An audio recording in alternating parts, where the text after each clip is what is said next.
Morning news చూసినట్లయితే OYO రూమ్లలో మొత్తం 365 రోజులలో హైయెస్ట్ బుకింగ్ ఈ ఫిబ్రవరి 14 అని న్యూస్ రావడం జరిగింది.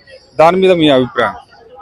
చెప్పాలంటే న్యూస్ ఛానల్ ఎక్స్ప్లోర్ చేయడం, ఫిబ్రవరి 14 అనేది ఎక్స్ప్లోర్ చేయడం వల్ల జనాలు కూడా, యూత్ కూడా బాగా అట్రాక్ట్ అయిపోయి ఇదే రోజు ఇదే పెద్ద పెద్ద లవర్స్ డే అని అనుకుని రెచ్చిపోయి చాలా మంది ఓయో రూమ్ బుక్ చేసుకోవడం, పోవడం, అందులో ఏదో ఒకటి చేసుకోవడము, రావడము. మళ్ళీ వాళ్ళు జీవితాంతం కలిసి ఉంటారా అంటే ఉండరు. ఇవాళ ఎవరితో వచ్చిన అమ్మాయో నెక్స్ట్ ఇయర్ ఇదే టైంకి, నెక్స్ట్ ఇయర్ కాదు రేపు ఆ అబ్బాయితో ఉంటుందో కూడా తెలియదు. అట్లుంది పరిస్థితి ఈరోజు అమ్మాయిల పరిస్థితి. డబ్బు, పరపతి, మంచి పొజిషన్ ఉంటే మాత్రం లవ్ ఉంటుంది, లేదు అంటే నో లవ్.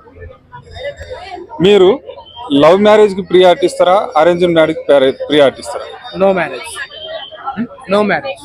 మొత్తం బ్రహ్మచారి లాగానే ఉండిపోతుంది. అక్రమ సంబంధం,